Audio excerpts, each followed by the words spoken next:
64세의 유튜브로 인생 2막이 열릴 줄은 아무도 몰랐습니다. 누구나 한 번쯤은 생각해봅니다. 이 나이에 뭘 새로 시작해? 라는 말. 오랜 시간 일만 하며 살아왔고 은퇴 후에는 쉬어야 한다고들 말합니다. 하지만 쉬는 것도 처음엔 좋다가도 어느 순간 공허함이 찾아옵니다. 매일 아침 눈을 떠도 가야 할 직장이 없고 해야 할 일이 딱히 없다는 것은 생각보다 허전하고 외롭습니다. 특히나 나는 아직 쓸모있는 사람인가라는 생각이 자꾸 머릿속을 맴돌게 되지요.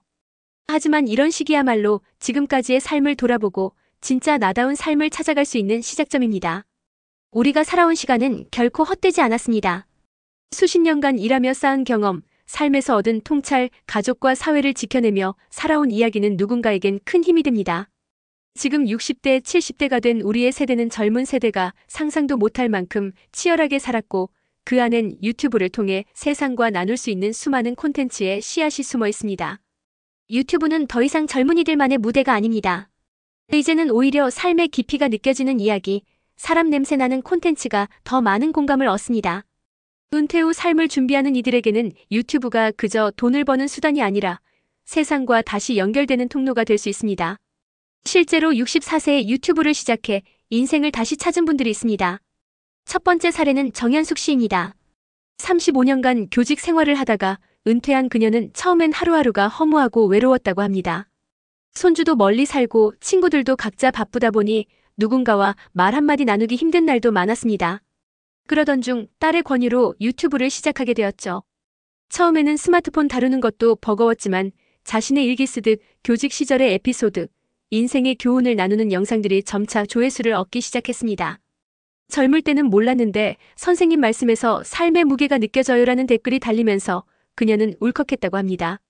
이제 그녀는 정기적으로 방송을 하며 자신의 이야기를 세상과 나누는 삶에 큰 보람을 느끼고 있습니다.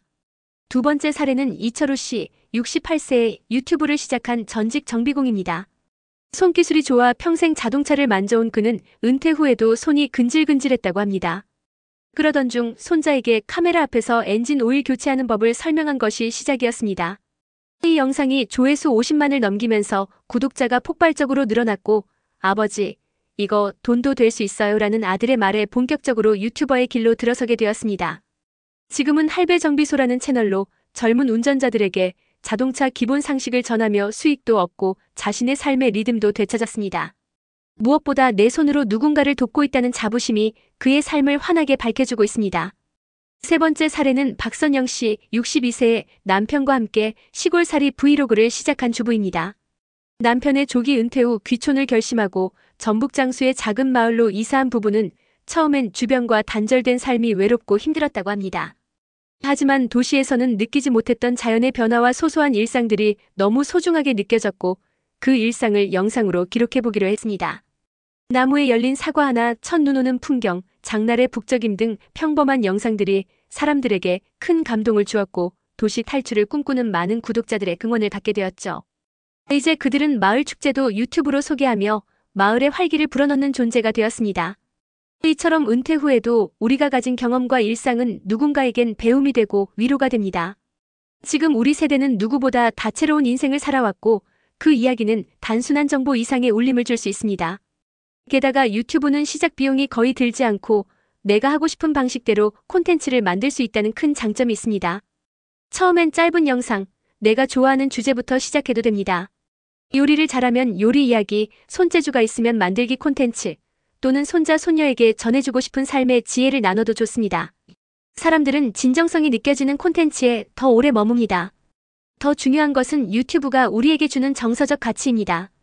단절된 삶에서 다시 세상과 연결되고 나의 이야기를 들어주는 관객이 생긴다는 것은 은퇴 후 삶의 큰 위로와 활력이 됩니다. 실제로 많은 은퇴 유튜버들이 다시 살아있는 기분이 든다. 나를 필요로 하는 사람들이 있다는 게 힘이 된다고 이야기합니다. 물론 처음부터 잘 되는 사람은 많지 않습니다.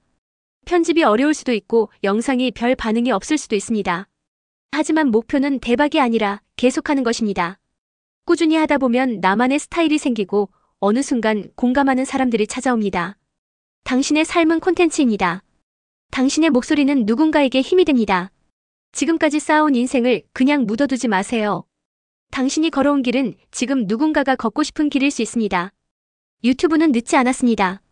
오히려 지금이 가장 적기입니다. 세상은 당신의 이야기를 듣고 싶어 합니다. 은퇴 후에도 새로운 일을 시작하는 것에 대한 두려움은 대부분 자연스러운 감정입니다.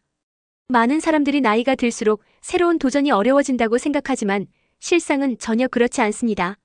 오히려 신경과학과 심리학 연구들은 나이가 듦에 따라 뇌의 기능이 달라지긴 하지만 새로운 기술을 배우는 데 있어 연령의 장벽은 점차적으로 감소한다는 것을 보여주고 있습니다. 이는 신경가소성인 EROPLASTICITY라는 뇌의 특성 덕분입니다. 뇌는 새로운 경험과 학습을 통해 스스로를 재구성할 수 있기 때문에 나이가 많다고 해서 새로운 것을 배우는 능력이 떨어지지는 않습니다. 이와 관련된 과학적 근거를 보자면 신경가소성은 뇌의 신경회로가 경험에 의해 변화할 수 있다는 개념입니다. 나이가 들어도 뇌는 새로운 경험에 반응하여 새로운 신경 연결을 형성할 수 있습니다. 이는 학습과 기억력뿐만 아니라 창의적인 사고나 문제 해결 능력에도 영향을 미칩니다. 실제로 연구에 따르면 60대 이상의 사람들도 꾸준히 새로운 기술을 배우고 창의적인 활동을 함으로써 뇌의 가소성을 높일 수 있다고 합니다. 예를 들어 유튜브와 같은 플랫폼에서의 콘텐츠 제작은 시각적, 청각적 자극을 동시에 받아들이기 때문에 뇌에 긍정적인 영향을 줄 수 있습니다. 또한 심리학적으로도 나이가 들면서 안정적인 삶을 원하고 새로운 것에 도전하는 것이 두려운 이유는 우리 뇌가 안정과 예측 가능성을 중요하게 생각하기 때문입니다. 하지만 연구에 따르면 자신에게 도전적인 상황을 부여하는 것이 장기적으로 정신 건강에 좋다는 결과가 있습니다. 즉, 새로운 도전은 일시적으로 불안감을 유발할 수 있지만 그것이 성공적으로 이루어졌을 때 자아 존중감 셀프-어스팀을 증대시키고 삶의 의미와 만족감을 높이는 데 큰 도움이 됩니다. 사실 과학적으로 입증된 바와 같이 은퇴 후에도 창의적인 활동이나 새로운 일을 시작하는 것이 뇌와 정신 건강에 매우 긍정적인 영향을 미친다고 할 수 있습니다. 이러한 활동들은 단순히 새로운 기술을 배우는 것 이상의 효과를 가져옵니다. 예를 들어 창의적인 작업은 뇌의 다양한 부분을 자극하여 인지 기능을 향상시키고 스트레스를 줄이는 데 도움이 됩니다. 유튜브 콘텐츠 제작처럼 시각적, 청각적, 그리고 때로는 신체적 활동이 결합된 작업은 뇌의 여러 영역을 동시에 활성화시키므로 정신적 건강과 신체적 건강 모두에 긍정적인 영향을 미칠 수 있습니다. 따라서 은퇴 후 새로운 일을 시작하는 것은 단순한 취미나 부수적인 활동이 아니라 정신 건강을 유지하고 인생을 더욱 풍요롭고 의미 있게 만드는 중요한 길임을 알 수 있습니다. 이제는 나이 듦을 두려워하지 말고 오히려 그동안 미뤄왔던 꿈을 실현할 수 있는 기회로 삼는 것이 중요합니다. 유튜브와 같은 디지털 플랫폼은 그 어떤 나이대의 사람에게도 자신만의 이야기를 나누고 새로운 세계로 나아갈 수 있는 무한한 가능성을 제공합니다. 실제로 나이 듦에 따라 창의적 사고나 도전 정신이 퇴화한다고 생각하는 것보다 오히려 나이가 들수록 자신만의 깊이 있는 통찰과 경험을 바탕으로 더 의미 있는 콘텐츠를 만들어낼 수 있다는 것을 강조하고 싶습니다. 그러므로 은퇴 후의 삶에서 자기 개발은 단순히 새로운 기술을 배우는 것뿐만 아니라 자신의 이야기를 세상과 공유하는 데도 중요한 의미를 지닌다고 할 수 있습니다.